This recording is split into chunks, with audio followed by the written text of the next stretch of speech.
Pembacaan kita pada saat ini saya ambil dari Matius pasal yang ke-26. Matius pasal yang ke-26, ayat yang ke-36 sampai dengan ayat yang ke-46.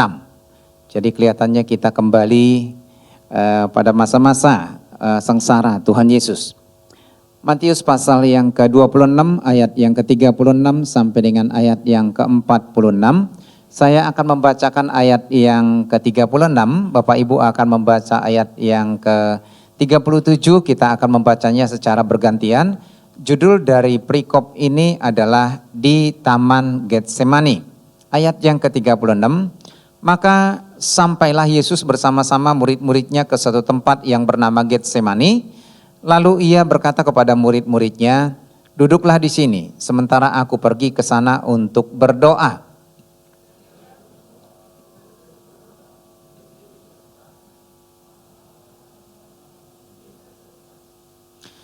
Lalu katanya kepada mereka, hatiku sangat sedih, seperti mau mati rasanya. Tinggallah di sini dan berjaga-jagalah dengan aku.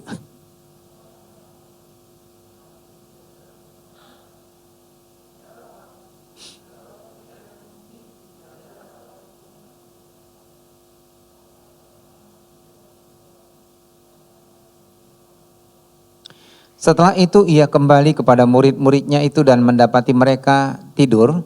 Dan ia berkata kepada Petrus, tidakkah kamu sanggup berjaga-jaga 1 jam dengan aku?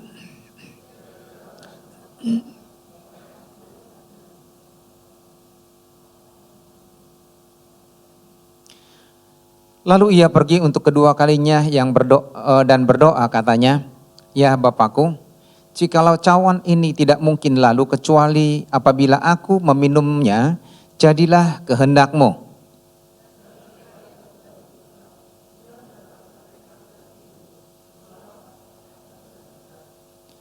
Ia membiarkan mereka di situ, lalu pergi dan berdoa untuk ketiga kalinya dan mengucapkan doa yang itu juga.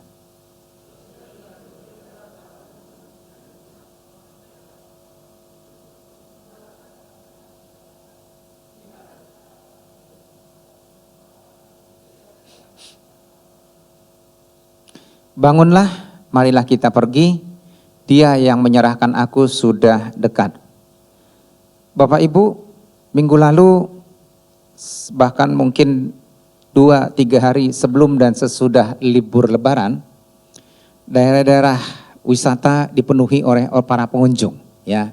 Bahkan rela berjubel dengan rasa tidak nyaman demi untuk berlibur.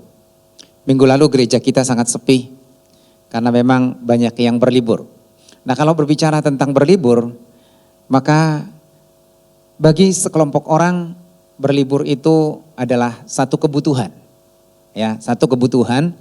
Setelah mereka bekerja sekian waktu, capek tenaga, capek pikiran, capek fisik, lalu mereka kepingin bersantai sejenak, beristirahat sejenak. Bahkan ada istilah yang digunakan orang saat ini, healing. Ya, semalam tanpa sengaja saya membuka satu YouTube, saya tidak pernah tahu orang ini. Kelihatannya namanya Kristen. Lalu dalam videonya itu dia menceritakan bahwa hari ini merupakan H+2 setelah Lebaran. Semua jalan-jalan menuju ke puncak penuh dan terjadi kemacetan yang sangat panjang. Dia berkata, bahkan saya melihat ada status anak bekas remaja saya waktu di Jakarta, dia bilang ini sangat luar biasa. Ada orang-orang yang hanya untuk sekedar mejeng tetapi membuat banyak orang korban. Dari puncak sampai Jakarta 21 jam. Bisa dibayangkan. Nah, pemuda ini berkata begini, saya tidak akan melalui jalur Ciawi, tapi saya akan mencoba jalur Puncak 2 yang sedang dibangun oleh pemerintah. Dia menelusuri jalan tersebut Bapak Ibu dengan situasi yang sangat susah saya kira. Tetapi kemudian dia melewati jalan-jalan yang pemandangannya begitu bagus. Dia berkata, wow luar biasa katanya. Ini pemandangan begitu bagus, ada gunung-gunung, ada sawah dan lain sebagainya. Saya kira ini menjadi satu tempat healing yang cukup baik. Jadi yang saya mau garis bawah ini, banyak orang berlibur ataupun menuju ke satu tempat itu katanya untuk healing. Tetapi buat sekelompok orang, berlibur itu rasanya hanya sekedar keinginan, ikut-ikutan. Ya, ada ikut-ikutan. Orang berlibur ya, gue juga mau ikut berlibur, begitu. Nah, tetapi ketika seseorang berlibur, tentu mereka harus mempertimbangkan yang pertama, ini kebutuhan atau keinginan. Dan kalau itu kebutuhan ataupun keinginan sudah dipastikan, maka menjadi pertanyaannya adalah ini harus dipenuhi atau tidak. Berarti kalau tidak harus dipenuhi bukan kebutuhan. Betul ya. Dan ada pertimbangan-pertimbangan yang harus dilakukan. Yang pertama barangkali, apakah dari kondisi kesehatan saya mampu untuk menjalani ini? Istri saya sempat mengatakan begini, "Pak, ayo kita ke Semarang." Saya bilang saya tidak mau. Saya tidak mau terjebak dengan macet dengan kondisi saya seperti ini. Saya bisa bayangkan kalau terjadi macet yang parah, terjebak di perjalanan, saya tidak tahu saya akan bagaimana. Saya tidak mau, saya bilang begitu. Karena itu buat saya bukan merupakan satu kebutuhan dan tidak perlu harus dipenuhi. Yang kedua tentu dipertimbangkan ada budget atau ada uang atau tidak untuk itu. Jangan sampai nanti uang makan bulanan dipakai untuk itu. Nah kalau tidak memungkinkan, kenapa saya harus memaksakan diri? Dari sisi yang lain, apakah waktu cukup untuk itu? Kalau tidak memungkinkan, saya kira lebih baik tidak pergi. Nah, kita lihat di sini, ini adalah kita berbicara tentang kebutuhan dan keinginan yang sudah diajarkan pada waktu kita masih SD. Nah, Bapak Ibu dalam peristiwa Taman Getsemani, Yesus pergi dengan murid-muridnya. Ya, beberapa murid-muridnya pergi bersama-sama dengan dia. Dan kita akan menemukan di sini dua alasan ataupun motivasi kenapa mereka pergi ke situ. Yesus punya motivasi, pada saat itu dia harus bergumul, dia harus berdoa, dia harus memutuskan karena dia harus menghadapi saat-saat yang begitu berat, penderitaan yang begitu hebat karena dia tahu itu akan terjadi. Sehingga meskipun dia dalam situasi yang begitu berat di sana, bukan untuk healing, bukan untuk refreshing, tetapi bergumul di hadapan Bapa di surga. Di sisi yang lain, murid-muridnya datang ke situ hanya ikut-ikutan. Karena di mana Yesus berada, di situ juga mereka berada. Yesus tidak melarang itu. Yesus tentu menghendaki mereka selalu ikut. Walaupun apa yang mereka lakukan tidak sesuai dengan apa yang diharapkan oleh Tuhan Yesus. Tuhan Yesus berharap supaya mereka ikut berdoa, bergumul bersama-sama, bersekutu di hadapan Bapa di surga. Tapi toh akhirnya mereka hanyut dengan rasa kantuk mereka. Memang tidak bisa dipungkiri kalau sudah beribadah rasanya sulit dilawan kantuk itu, betul ya. Tapi kalau misalnya kita menonton satu film kesukaan kita, apakah itu sinetron atau itu drakor, melek sampai pagi pun tidak jadi masalah. Kemarin juga secara tidak sengaja saya membuka reel ya namanya ya di video itu saya klik. Jadi gini, orang selesai ibadah sholat id, semua orang udah pulang, Bapak Ibu. Judulnya gini, karena begadang jadi ketinggalan. Jadi semua orang udah kosong semuanya, tempat itu dia masih gini. Di tengah lapangan Bapak Ibu. Dia itu hanya ikut-ikutan, bukan menjadi satu kebutuhan untuk datang melakukan ibadahnya. Saya kira di gereja juga banyak seperti itu, walaupun di sini tidak ada. Saya harap begitu. Nah, tapi itu fakta Bapak Ibu, di video sampai ada orang cekikian gitu. Ketawa-ketawa, orang semua sudah pergi dia tetap aja masih. Gitu di situ. Nah, Bapak Ibu dan Saudara yang kasih dalam Tuhan, adapun yang menjadi kunci, ayat kunci pembacaan kita pada saat ini saya ambil dari pasal 26 ayat 39, lalu kemudian ayat 42 dan ayat yang ke-44. Saya bacakan Bapak Ibu. Maka ia maju sedikit lalu sujud berdoa, katanya, "Ya Bapakku, jikalau sekiranya mungkin, biarlah cawan ini lalu daripadaku, tetapi janganlah seperti yang ku kehendaki, melainkan seperti yang engkau kehendaki." Ayat yang ke-42, lalu ia pergi untuk kedua kalinya dan berdoa, katanya, "Ya Bapakku, jikalau cawan ini tidak mungkin lalu, kecuali apabila aku meminumnya, jadilah kehendak-Mu." Ayat yang ke-44, 44. Ia membiarkan mereka di situ lalu pergi dan berdoa untuk ketiga kalinya dan mengucapkan doa yang sama. Kata yang akan kita perhatikan pada saat ini adalah kehendaki, ku kehendaki, kehendak-Mu. Ya, ini sama sebenarnya pengertiannya. Kalau kita memperhatikan Bapak Ibu, kira-kira, ini saya kira-kira karena ada satu kalimat yang tidak jelas.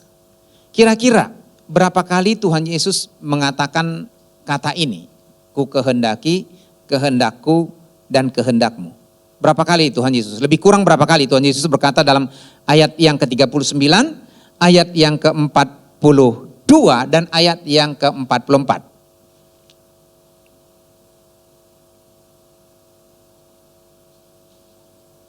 Berapa kali Bapak Ibu? Nah, saya mengajak kita belajar untuk mencoba menganalisa Alkitab supaya kita mendapatkan makna yang dalam dari situ. Berapa kali Bapak Ibu? Berapa? Halo Bapak Ibu. Timothy berapa kali?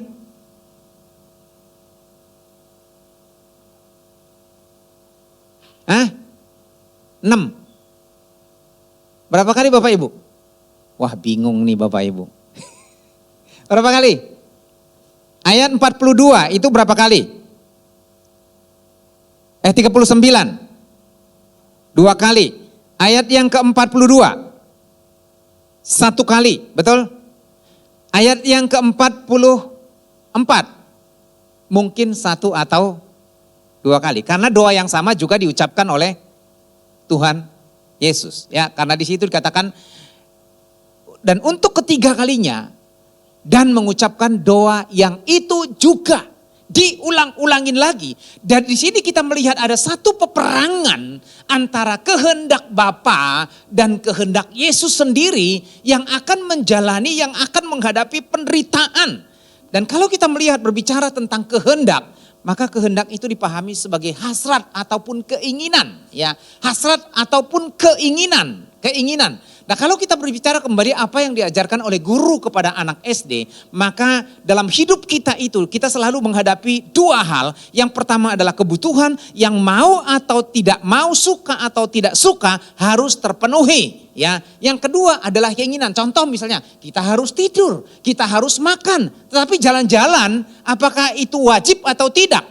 Bisa iya, bisa tidak, ya. Ataupun misalnya saya punya apartemen, apakah itu kewajiban atau tidak? Itu harus dilihat, ya, apakah kebutuhan atau tidak.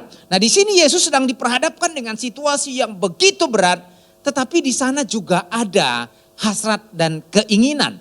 Nah, Bapak Ibu dan Saudara kekasih dalam Tuhan, kalau kita melihat dalam Alkitab, dalam konteks ini, maka kita akan menemukan 2 jenis kehendak Tuhan.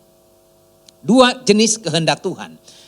Yang pertama itu berarti berbicara tentang ketetapan yang didasarkan kepada kedaulatan Allah untuk memutuskan sesuatu. Dan ketetapan di sini adalah Tuhan sudah menetapkan bahwa Yesus akan menjadi korban penebus manusia berdosa, maka dia harus mengalami penderitaan, dia harus disiksa dan dia harus mati di atas kayu salib supaya manusia berdosa ini tidak binasa, tetapi mereka akan memperoleh hidup yang kekal. Itu adalah ketetapan. Manusia mau atau tidak, menyadari atau tidak, percaya atau tidak, itu akan terjadi. Sama halnya dalam kehidupan ketika seseorang dipanggil oleh Tuhan untuk melayani, seperti Yunus.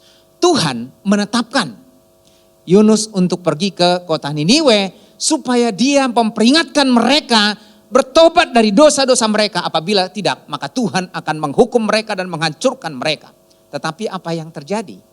Yunus tidak melakukan ketetapan Tuhan. Jadi ketetapan itu mutlak, suka atau tidak suka, harus dijalani. Kemudian yang kedua adalah perintah Tuhan atau perintah Allah. Dan ini mungkin lebih spesifik berbicara tentang firman Tuhan yang Tuhan sampaikan kepada umatnya melalui para nabi, melalui hamba-hambanya. Jadi ini adalah satu perintah yang Tuhan inginkan dalam kehidupan kita, yang Tuhan kehendaki. Itu sebabnya kalau kita membaca dalam Matius pasal yang ke-7 ayat yang ke-21, pada waktunya dikatakan banyak orang akan berseru kepada Tuhan. Mereka akan mengatakan, bukankah kami telah bernubuat demi namamu? Bukankah kami telah mengusir setan demi namamu? Bukankah kami telah mengadakan mujizat demi namamu? Tetapi aku berkata kepadamu, nyahlah kamu pembuat kejahatan, sebab kamu tidak melakukan kehendak Bapakku. Artinya kamu tidak melakukan apa yang sudah kufirmankan. Mungkin contoh-contoh lain kalau kita melihat dalam 1 Tesalonika 4 ayat 3, firman Tuhan berkata, inilah kehendak Allah, pengudusanmu, yaitu supaya kamu menjauhi percabulan. Dan ini berbicara tentang kekudusan supaya setiap orang percaya menjaga kekudusan hidupnya, tidak mencemarkan dirinya dengan dosa, baik dalam perkataan, dalam penglihatan, dalam perbuatan, dalam tingkah laku dan lain sebagainya, supaya hidup berkenan kepada Tuhan. Kemudian dalam 1 Tesalonika 5 ayat yang ke-18, ini ayat yang sangat familiar sekali, walaupun susah untuk dilakukan. Mengucap syukurlah dalam segala hal. Sebab itulah yang Tuhan kehendaki. Jadi Tuhan menghendaki supaya kita selalu mengucap syukur dalam segala hal. Itu tidak mudah. Saya tidak membahas tentang isinya itu, maknanya itu. Tetapi berbicara tentang Tuhan menghendaki supaya kita selalu bersyukur kepada Tuhan. Jadi kalau kita melihat di sini, maka berbicara tentang kehendak. Dalam Alkitab kita temukan dua makna. Yang pertama adalah ketetapan Allah yang berdaulat karena Dia Allah yang Maha Kuasa.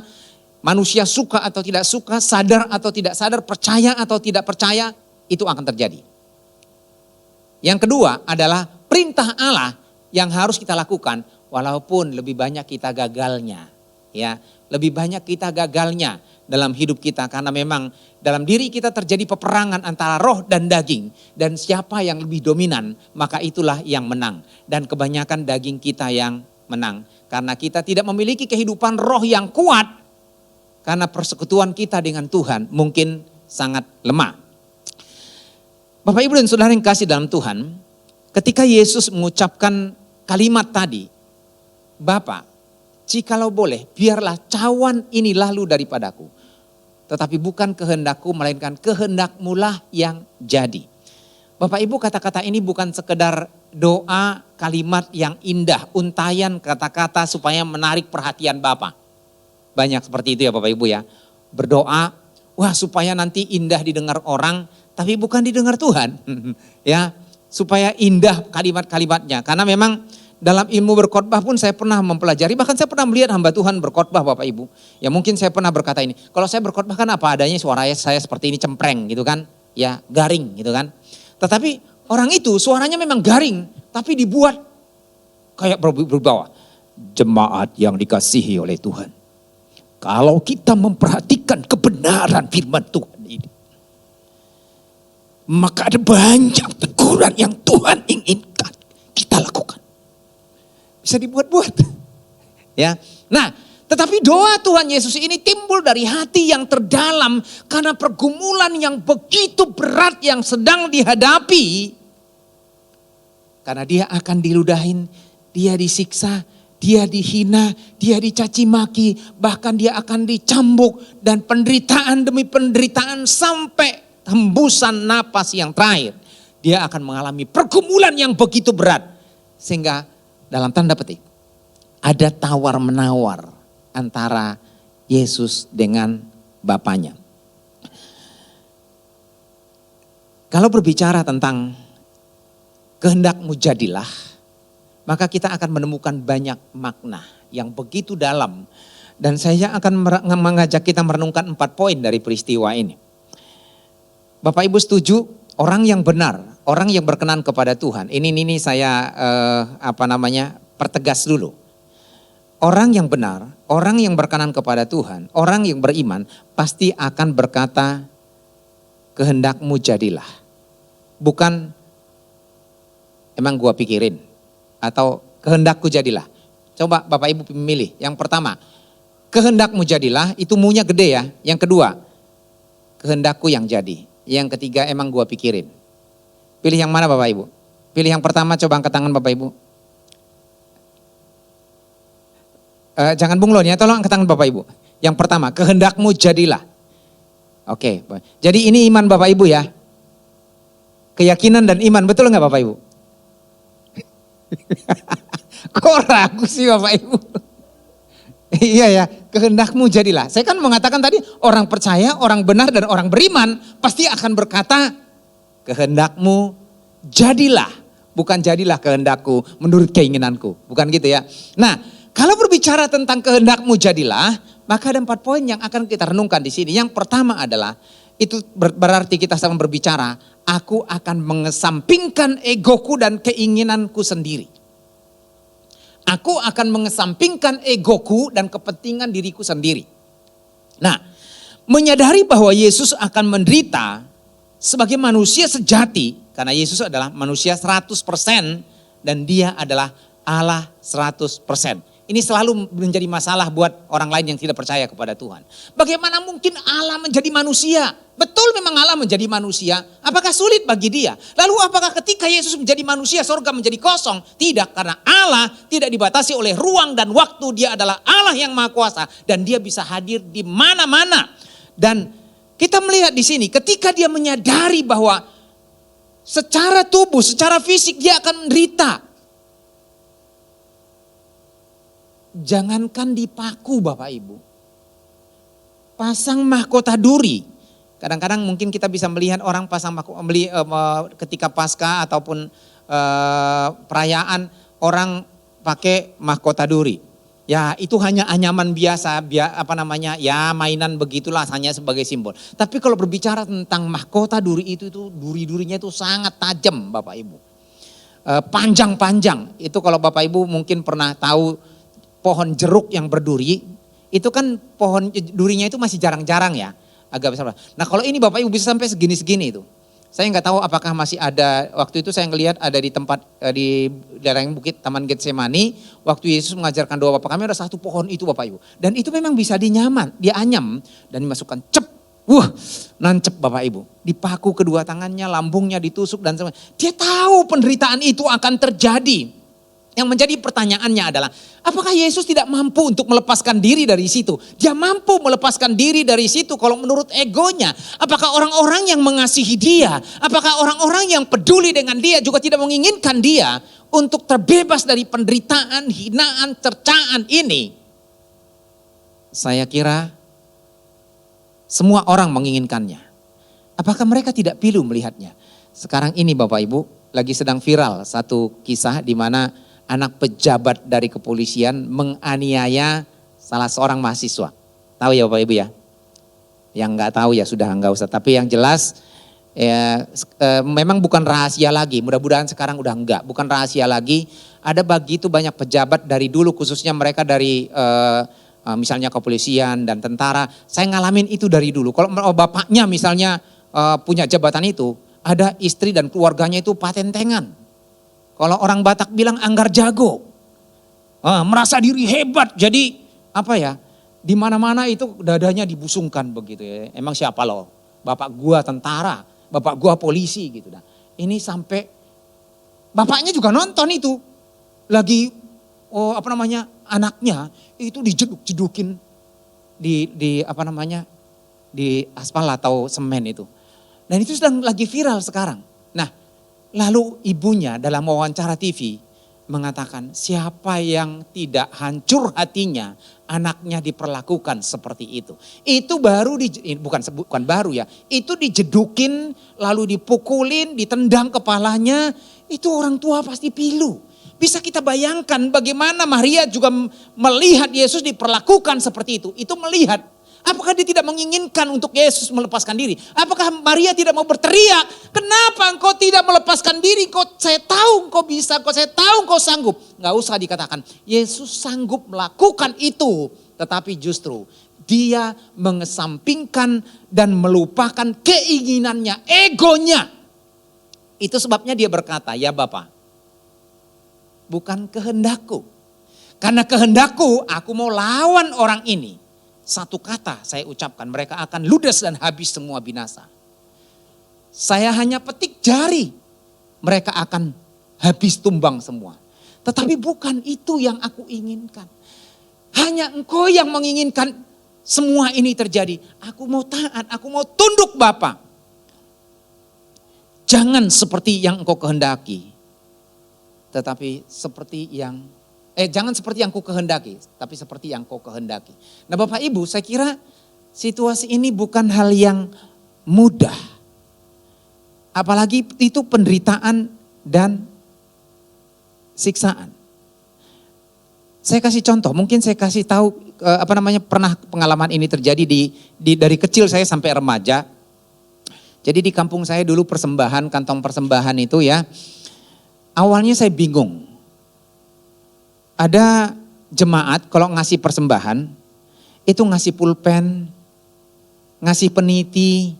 Saya nggak tahu di kampungnya Bu Simari-Mari masih ada nggak seperti itu dulu. Pulpen, peniti gitu. Lalu kemudian selesai kebaktian, ketika nanti hamba Tuhan ngitung persembahan, lalu waktu itu kan masih ada 100 rupiah gitu kan, 1000 gitu. Dia bawa duitnya yang 1000. Dia bilang, tadi saya persembahan saya di situ pulpen. Saya mau ngambil kembali pulpennya. Jadi ini uang saya 1000, kembalikan 900 rupiah. Yang punya peniti pun seperti itu. Peniti loh. Saya dulu bingung itu. Tadi saya ada persembahan saya di situ berupa peniti gitu. Iya, ya ini ada uang saya 100 rupiah. Kembalikan 50 rupiah. Nah, artinya kan mereka tidak rela dong 100 rupiah itu. Ya, kalau mungkin berpikir gini, itu 100 rupiah saya masih bisa beli bonbon. 5 rupiah itu dapat 8. Tahu bonbon ya Bapak Ibu? Ada yang gak tahu bonbon orang masa kini? Permen. Bisa 8, 5 rupiah. Jadi kalau misalnya itu 50 rupiah, 50 kali 8 sudah berapa? Sekeranjang permen. Mana rela gua? Itu contoh lain. Contoh misalnya semalam saya sudah begadang. Kehendakku adalah tidur bablas. Kehendakku. Apa tidak enak Bapak Ibu? Tapi kehendak Tuhan adalah saya harus bangun mau ngantuk apapun. Saya harus bangun. Saya itu kan tipe orang yang susah tidur Bapak Ibu. Susah tidur. Ya kalau boleh dibilang apa sih namanya itu? Insomnia, bisa sejenis-sejenis itu walaupun tidak separah itu gitu. Nah, tapi saya selalu alarm Bapak Ibu. Saya harus bangun jam segini.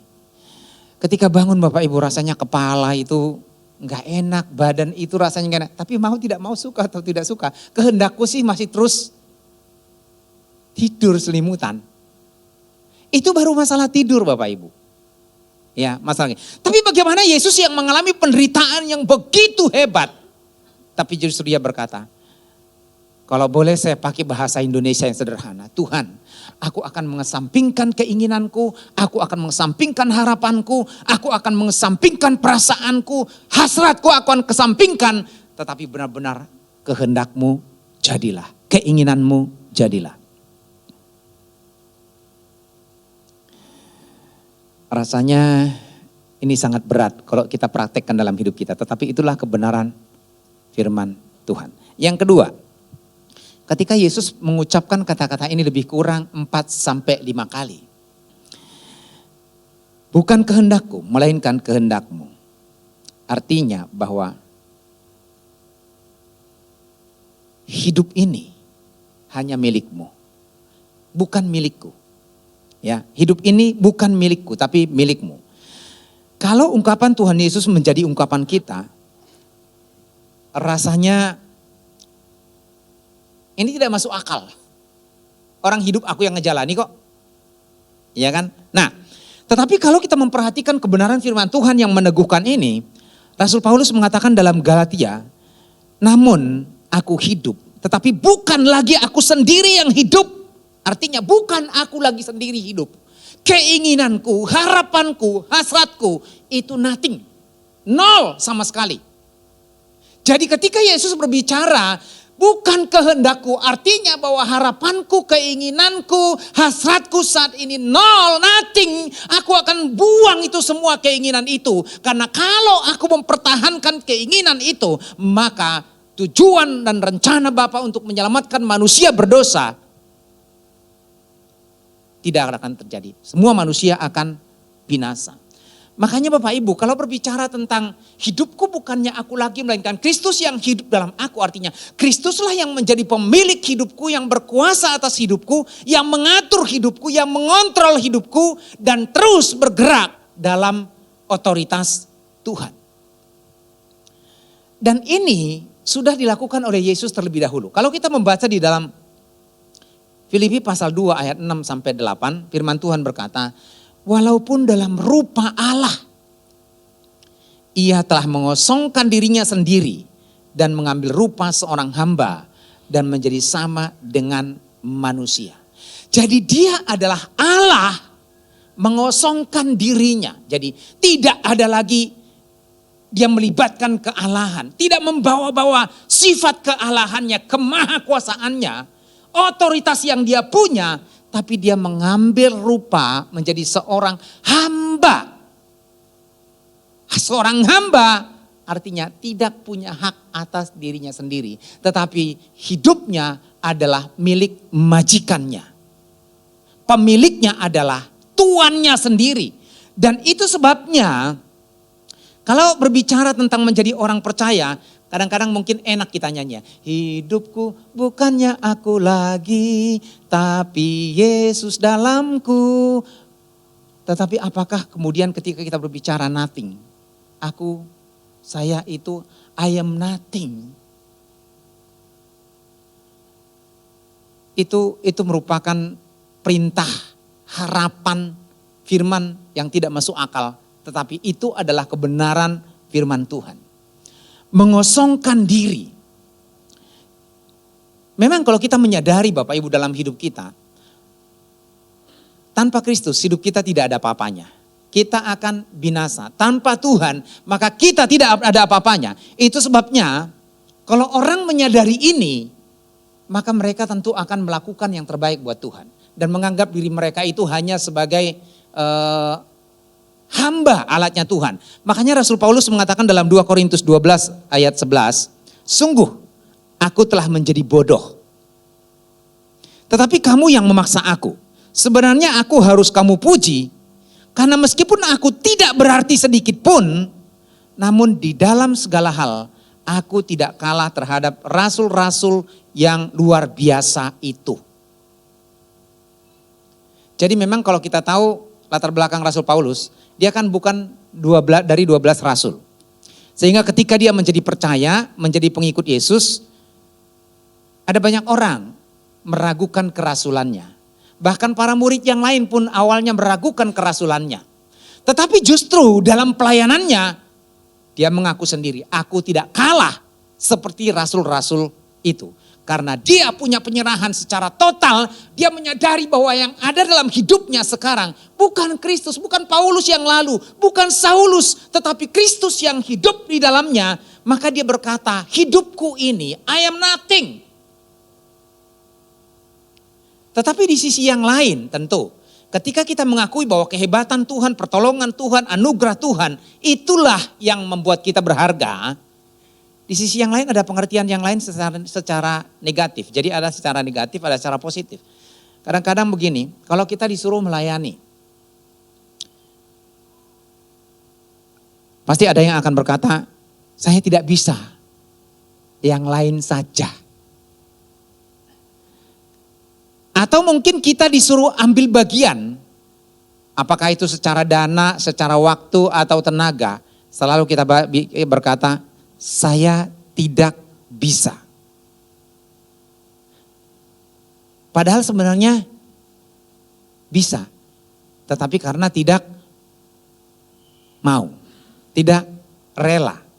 tidak mau repot, begitu ya. Nah, tetapi ketika berbicara, Yesus berbicara bukan karena dia tidak mampu, bukan karena dia tidak bisa, tetapi justru dia mau taat sepenuhnya bahwa hidupnya bukan menjadi miliknya. Kalaupun saya ada pada saat ini, itu karena Tuhan. Kalaupun saya memiliki iman, itu karena Tuhan. Kalaupun saya bisa berdiri di sini, itu karena Tuhan. Dan kalau bukan karena Tuhan, I am nothing.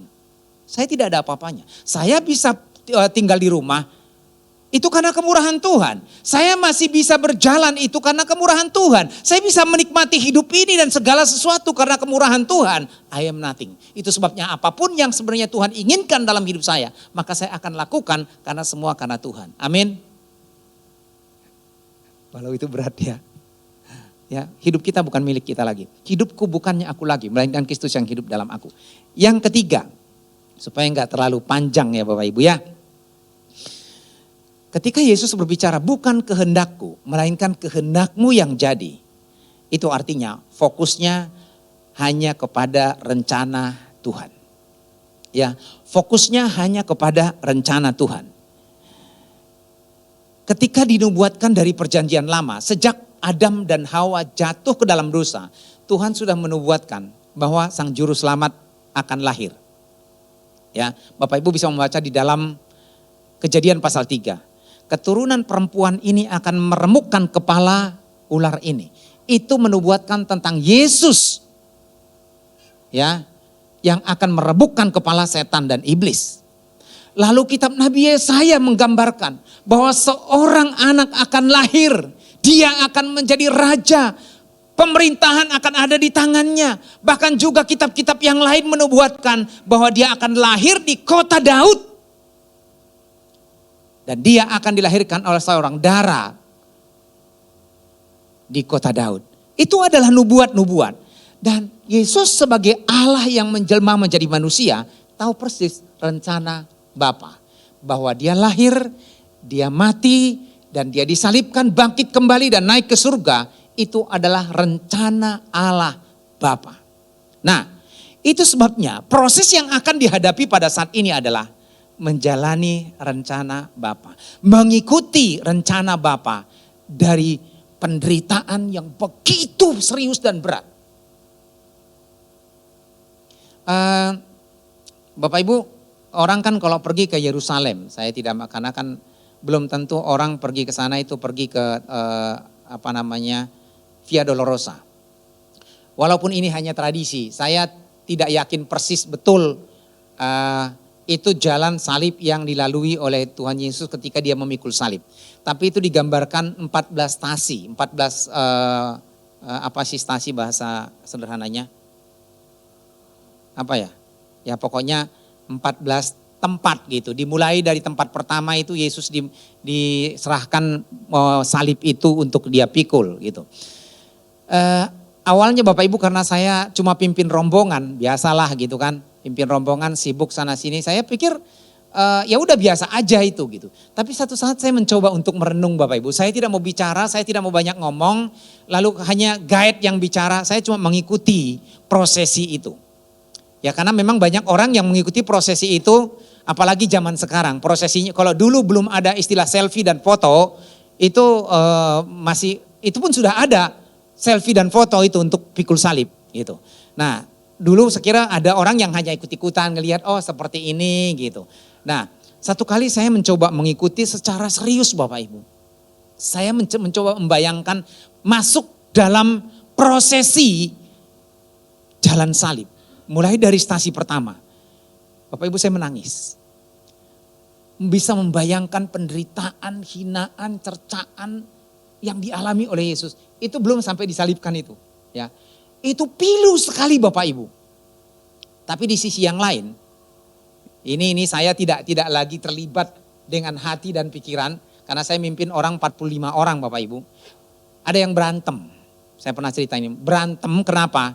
Karena baru dia bilang gini, Pak katanya, oh saya sebel sampai nangis. Oh kenapa saya bilang, baru saya pegang salibnya, sudah diambil rebut sama yang lain gitu. Tujuannya apa? Supaya bisa difoto. Karena ada tukang foto profesional, nanti kemudian dicetak buru-buru di ujung stasi terakhir, itu di bawah itu yang 10R, dulu kan ada 10R kan. Lalu kemudian ditawarkan $10, $12. Supaya difoto gitu. Wah, jadi tujuannya sebenarnya ikut mengikuti prosesi jalan salib. Supaya bisa difoto. Ironis sebenarnya ini Bapak Ibu. Ironis sekali. Lalu kemarin pada saat menjelang Paskah kalau nggak salah. Saya membuka satu YouTube Bapak Ibu. Ada orang bule. Pergi ke sana. Berduaan dengan orang Indonesia. Orang Indonesia ini bukan seiman dengan kita. Orang bule ini diceritakan oleh orang Indonesia ini, bahkan dia sendiri bercerita, semua keluarganya adalah Kristen. Tapi sekarang saya tidak beragama. Dia bilang tidak beragama. Lalu kemudian ada yang bertanya gini, di tempat, kan saya pernah mengatakan bahwa kuburan Yesus itu ada 2 versi kan. Ya, satu versi Katolik, satu versi Protestan. Saya tidak peduli itu mau versi siapa, karena Yesus tidak ada lagi di situ. Lalu ada yang bertanya, apakah ini yang diyakini oleh orang Kristen sebagai tempat kubur Yesus dan Yesus disalibkan? Lalu kemudian orang itu menjawab, iya betul. Ini yang diyakini tempat Kristen dan Katolik untuk jalan ceritanya begitu. Tapi saya kemudian komen, mohon maaf, saya bilang kayak gitu, mohon maaf, ini versi Katolik. Tetapi apapun juga yang jelas Yesus tidak ada di situ lagi, sebab dia sudah bangkit, gitu. Nah, yang saya mau gambarkan di sini adalah banyak orang yang hanya nonton di situ, banyak orang yang hanya sekedar foto di situ. Tetapi justru kita melihat di sini bagaimana sebenarnya rencana Tuhan terjadi di situ dan proses itu terjadi. Yesus hanya fokus kepada rencana Bapa di surga, walaupun dia harus pasrah mengalami penderitaan yang begitu hebat. Lalu yang jadi pertanyaannya adalah sebenarnya apa yang menjadi rencana Tuhan dalam kehidupan kita? Kalau Yesus itu dia menggenapi rencana Bapa di surga untuk mati di atas kayu salib, menderita supaya kita tidak binasa. Tapi apa yang menjadi rencana Tuhan dalam hidup kita? Coba kita merenung kembali bertanya, sebenarnya apa yang menjadi rencana Tuhan dalam hidup kita? Apa yang jadi rencana Tuhan dalam hidup saya? Apa yang menjadi rencana Tuhan dalam hidup Bapak Ibu? Mari kita bersama-sama membuka Roma 8 ayat 29.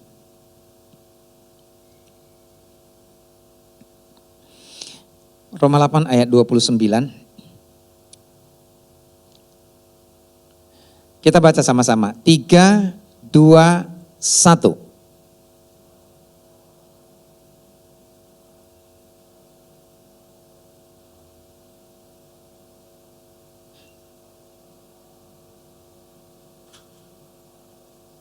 Kok di sini doang suaranya ya?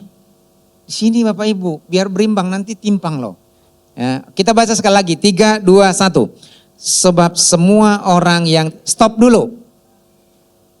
Bapak Ibu termasuk enggak? Bapak Ibu termasuk enggak?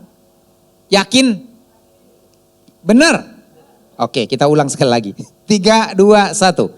Sebab semua orang yang dipilihnya dari semula, mereka juga ditentukannya dari semula. Stop. Yakin ditentukan Tuhan Bapak Ibu di situ? Yakin. Lanjut.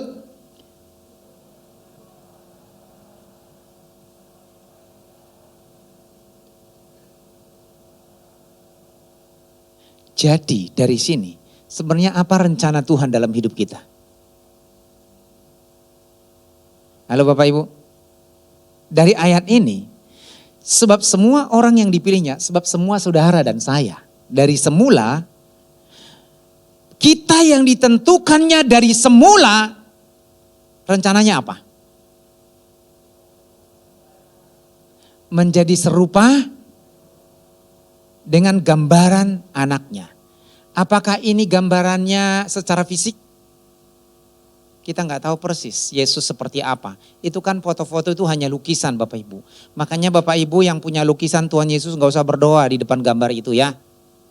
Jangan kasih sesajen di situ. Jangan kasih buah di situ. Karena yang makan adalah apa? Semut, tikus, ya. Karena masih ada orang Kristen seperti itu. Ada salibnya tuh Tuhan Yesus, apalagi kalau ada salibnya itu ada gambar manusia. Yang di situ katanya ada kata sebelah itu loh. jin kafir. Orang Kristen berdoa kepada jin kafir. Katanya. Itu tidak, sebenarnya tujuannya apa itu? Sebenarnya hanya mengingatkan. Enggak ada foto Tuhan Yesus kita temukan dimanapun, kapanpun, dalam situasi apapun. Karena pada zaman itu belum ada kamera. Sekarang ini kan semua orang punya kamera. Jeprut, semua ada di sana sini kan. Mau yang keren, mau yang hitam bisa jadi putih, yang putih bisa jadi hitam. Suka-suka gitu kan. Kalau pada zaman itu enggak. Saya sempat berpikir gini. Dulu saya ingat foto saya ada pada zaman saya kelas 2 SD. Tapi udah enggak tahu di mana. Setelah itu saya enggak tahu lagi. Zaman SMA mungkin saya masih ada foto. Itu kan sudah tahun 80-an. 70-an gitu. Nah ini tahun 1 Masehi. Berarti 2023 tahun yang lalu. Kurangin 23. Karena 33. Berarti zaman itu Tuhan Yesus berumur sekitar 33 tahun. Berarti tahun 33 nggak ada fotonya. Tetapi orang mencoba dari karakternya. Dari sifatnya. Kalau kita ngelihat foto-foto Tuhan Yesus dilihat itu dia lemah lembut. Padahal Alkitab mengatakan tidak ada orang melihat rupanya orang pun tidak suka. Betul kan? Alkitab mengatakan seperti itu. Nah, bukan secara fisik tetapi karakter Kristus menjadi serupa.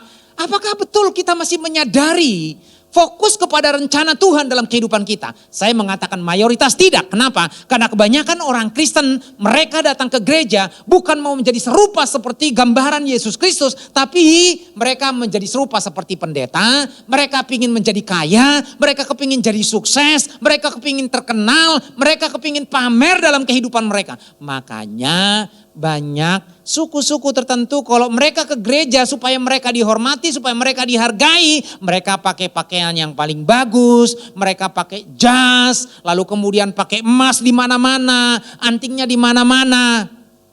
Lalu nanti duduk di depan. Tapi ironis memang beda dengan gereja kita. Kalau depan tuh selalu kosong. Suruh melayani, selalu bilang orang lain saja. Kalau di tempat lain, Pak bisa enggak saya? Selalu menawarkan diri. Maaf Bapak Ibu, saya mungkin pernah cerita ini. Waktu saya pelayanan di Jakarta, itu kan ketika kita melayani apapun ada prosesnya. Dia harus ikut pemuritan, dia harus ikut doa dan puasa. Dan mereka begitu antusias mau melayani. Ini Lili dulu ikut itu. Nah, dan kemudian ada satu anak, jadi kita harus melihat mereka talentanya apa. Ada satu anak Bapak Ibu, sampai sekarang kalau saya posting foto itu pasti dia komen. Ya, kalau saya ulang tahun pasti dia ucapkan selamat ulang tahun. Mohon maaf, memang dia agak sedikit kurang. Tapi kemudian dia berkali-kali ikut audisi mau jadi singer. Berkali-kali. Di sini disuruh audisi mau pulang semua. Enggak. Masih ada yang mau. Nah, setelah dia berkali-kali audisi, saya nggak tahu Lili pernah audisi nggak Li? Enggak ya. Jadi audisi mau jadi audisi gitu terus kemudian dia bilang gini, Kawalman katanya. Kenapa saya bilang? Kok saya nggak pernah dijadwal jadi singer? Terus kemudian saya udah tahu karena kan bukan saya yang audisi tapi kan semua melaporkan ke saya. Ini memenuhi syarat atau tidak segala macam. Lalu saya bilang gini, coba kita buka firman Tuhan dalam kitab Korintus. Saya bilang supaya membesarkan hatinya. Sebagai anggota tubuh Kristus. Kita ini kan hidup ini ada tangan gunanya untuk ini, mata untuk ini dan segala macam. Nah sama kita tubuh Kristus itu masing-masing punya fungsi yang berbeda. Ada yang jadi kaki untuk berjalan, jadi mulut untuk ngomong dan makan, jadi mata untuk melihat. Nah kalau saya ngelihat, kamu itu bukan jadi singer itunya. Tapi terus apa katanya dia? Kamu jadi aser kolektan. Karena dia ramah banget dan senyum selalu. Nanti kalau dikasih misalnya, harusnya aser kolektan juga di audisi. Kenapa? Kalau nanti di aser kolektan tuh cuma berdiri gini. Selamat pagi.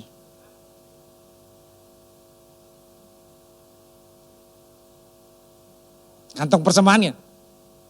Harusnya diaudisi kan. Ada loh Bapak Ibu seperti itu, saya pernah ngelihat seperti itu. Jadi aser kolektan, jemaat mau datang itu langsung. Mari Bu. Mbok senyum dikit gitu loh. Apa memang sakit gigi atau gimana ya? Ya. Nah, terus akhirnya memang begitu katanya. Betul, saya bilang kayak gitu. Jadi kalau kamu jadi aser kolektan, wah kamu pasti disenengin orang karena kamu selalu ramah, tersenyum. Mulai saat itu dia tidak nuntut lagi untuk jadi karena bisa saya bayangkan Bapak Ibu kalau dia jadi singer, buyar.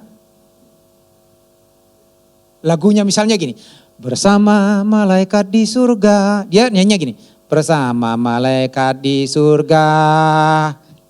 Kayak gitu, nggak tahu notnya. Gitu. Nah, jadi kita harus fokus kepada rencana Tuhan. Dan kalau kita mau seperti itu, fokus kepada rencana Tuhan, kita harus tahu rencana Tuhan dalam hidup kita. Dan tahu rencana Tuhan dalam hidup kita, maka kita harus menjalani itu dengan kerendahan hati dan kita melakukannya sesuai dengan panggilan yang Tuhan berikan kepada kita. Kita sebagai aser kolektan tersenyumlah menyambut jemaat. Kita sebagai penyanyi latihanlah dengan serius, berdoalah melayani dengan sungguh-sungguh. Kita sebagai pemain musik lakukan itu yang terbaik. Sebagai pebisnis juga libatkan Tuhan dalam bisnis itu. Sebagai pekerja Tuhan, izinkan Tuhan juga bekerja di situ. Supaya kita hidup jujur dan tulus. Dan kita fokus kepada rencana Tuhan. Tapi kebanyakan orang fokus gimana supaya Tuhan buat saya sukses. Gimana Tuhan supaya buat pekerjaan saya berhasil. Gimana supaya saya naik jabatan dan lain sebagainya. Ya boleh punya rencana seperti itu. Tetapi tetap sesuai dengan rencana Tuhan. Yang keempat dan yang terakhir.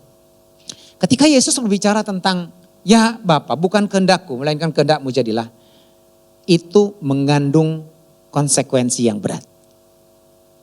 Itu menghadapi resiko yang berat, harus bayar harga.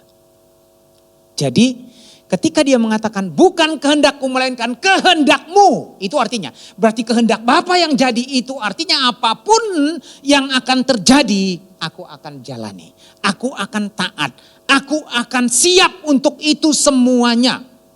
Waduh, rasanya mampu gak kita seperti ini? Apapun yang Tuhan mau, aku lakukan itu. Apapun yang Tuhan inginkan, aku jalani itu. Apapun yang Tuhan minta, aku akan berikan untuk itu. Saya gak usah tanya, pasti Bapak Ibu dan saya ragu ngangkat tangan. Banyak yang ragu. Kenapa?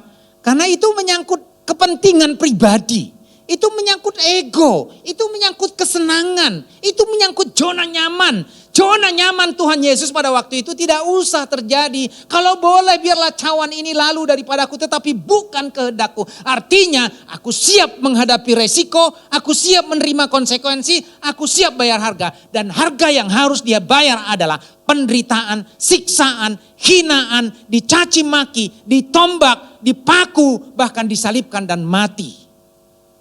Itu adalah harga yang harus dibayar oleh Tuhan Yesus karena dia mau taat.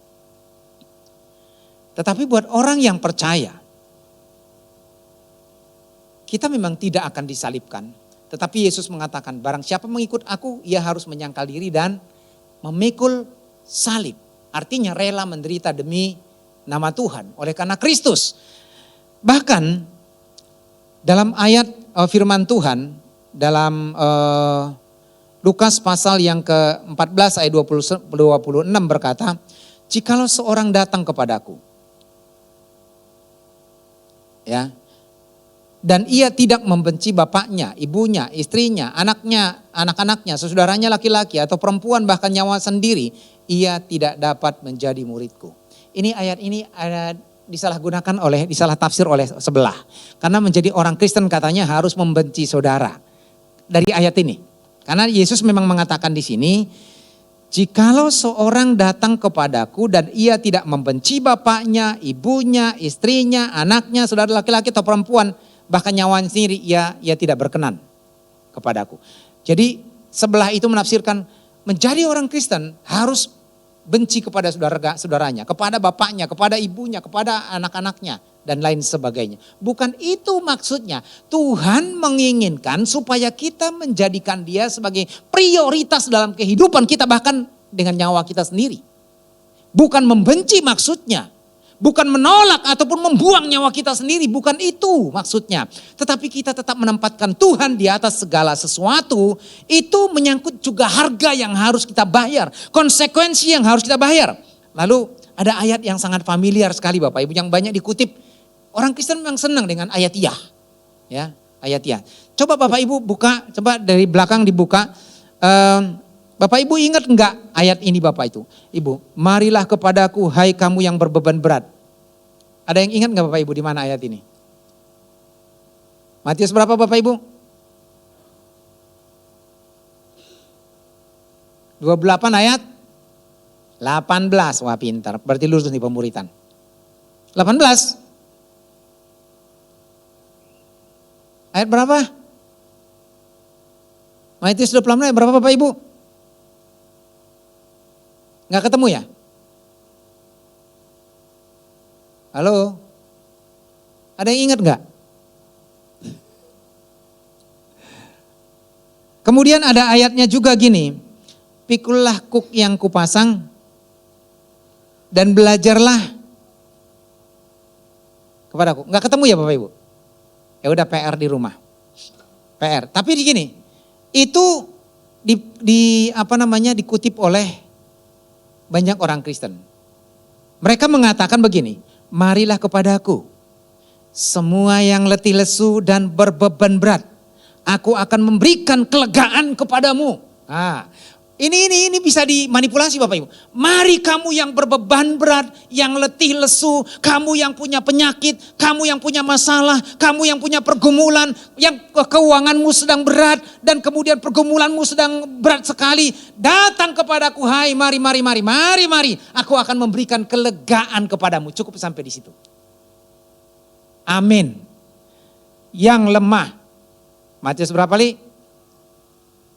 18. Ada berapa? Oke, ya. Nanti Bapak Ibu baca di situ. Nah, 28 ayat berapa? Udah jangan diucapkan lagi. Yang jelas kata-katanya udah saya sebutin. Nah, jadi yang sakit disembuhkan, yang buta bisa melihat, yang lumpuh bisa berjalan, yang ekonominya susah semua akan sukses. Maka hatiku akan lega. Biasanya kan orang-orang lega kalau ada berita sukses berhasil. Betul ya? Diterima di perguruan tinggi yang terbaik. Wow, senang. Dapat pacar yang ganteng dan cantik. Lega hatinya. Apalagi sudah sampai di pelaminan, bahagia. Makanya selalu maka mengatakan selamat menempuh hidup baru, selamat berbahagia. Padahal belum tentu bahagia. Ya kan? Malah justru mulai besok pusing mikirkan utang. Ya, ada yang seperti itu. Makanya jangan nikah kalau ngutang. Ya, itu bagus dong, gak usah nikah dulu. Kalau boleh nikah, gak usah pesta lah. Di gereja diberkatin aja, pendeta gak dibayar kok. Jadi jangan berpikir nanti buat pendeta berapa. Banyak loh seperti itu. Nanya ke saya Bapak Ibu, kalau mau nikah Pak kira-kira kami bayar berapa? Saya bilang saya gak minta bayaran. Ya. Nah, tinggal diberkati di gereja, nggak usah gengsi pesta-pesta. Bahkan saya pernah melihat Bapak Ibu, sorry nih, mungkin kalau ada di sini bukan maksud saya untuk menyinggung, tapi menyongging. Ya, jadi sampai pinjam uang di bank Bapak Ibu, dan 4 tahun harus nyicil. Kalau itu untuk rumah, kendaraan masih masuk akal, tapi untuk pesta, supaya kelihatan keren gitu. Tapi nanti sengsara. Ya udahlah pakaian seadanya. Ya kalau memang mampu beli nasi kotak ya nggak ada masalah. Karena setelah itu lewat kok itu betul gak? Lewat itu. Nah ini sampai pinjam dan sampai hari ini Bapak Ibu tinggal di rumah Pavilion. Ngontrak. Padahal untuk pestanya itu tadinya bisa cukup untuk DP rumah. DP rumah cukup. Tapi karena pesta, ya. Nah, mereka rela untuk itu.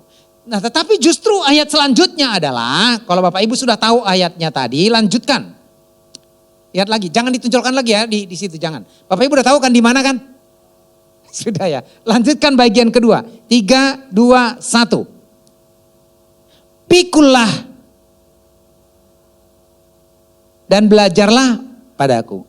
Karena aku lemah lembut dan rendah hati dan jiwamu akan mendapat ketenangan. Sebab kuk yang kupasang itu enak dan bebanku pun ringan. Kuk itu kan yang dipakai untuk membajak, ya, membajak sawah atau tanah. Itu supaya, jadi kalau dipasangkan kuk berarti enggak karpe dewe. Dia harus jalan lurus. Dia harus fokus. Dia harus mematuhi tuannya. Dia harus mengikuti arahan. Itu artinya, jadi orang yang memikul kuk adalah, maka pandangannya harus kepada tuannya, fokus kepada tuannya, rencana tuannya, pekerjaan tuannya, taat kepada tuannya. Maka dia akan lega. Nah sama sebenarnya, kalau sapi atau kerbau mengikuti arahan tuannya dan talinya, itu dia akan lega, pasti betul kan? Dia akan bisa menyelesaikan. Tapi kalau karpe dewe, tuannya maunya lurus tapi dia belok, itu pasti sakit karena kena kayunya itu. Ya. Nah, sebenarnya yang Tuhan mau ajarkan di sini adalah supaya kita fokus kepada Tuhan, lurus kepada Tuhan, taat kepada Tuhan, tunduk kepada otoritas Tuhan. Walaupun itu berat dan ada penyangkalan, itu berarti kita dituntut untuk ada penyangkalan diri. Memikul salib. Jadi ketika Yesus mengatakan bukan kehendakku melainkan kehendakmu yang jadi, maka dia harus siap berani bayar harga dan menerima konsekuensi. Dan ketika kita berbicara bahwa kita sebagai anak Tuhan, maka kita harus berkata I am nothing, dan kita berkata kehendakmu lah yang jadi, dan aku siap menerima konsekuensi kalau Tuhan mau aku menjadi anaknya. Pasti Tuhan mau. Dan ini menuntut ketaatan kepada Tuhan. Bapak Ibu dan Saudara yang kasih dalam Tuhan, ketika Yesus berada di Taman Getsemani, itu merupakan saat-saat yang begitu berat. Tetapi justru itu untuk kita semua, supaya kita diselamatkan. Itu terjadi karena dia mengesampingkan ego dan kepentingan dirinya sendiri, dan menyadari bahwa hidupnya bukan miliknya, tetapi milik Bapa di surga. Dan dia menyadari, dia mengosongkan diri menjadi sama seperti menjadi seorang hamba. Supaya rencana Bapa terjadi, maka dia fokus kepada rencana Bapa. Dan itu sebabnya dia harus siap mengandung konsekuensi, menghadapi konsekuensi dan bayar harga ketaatan dan penderitaan.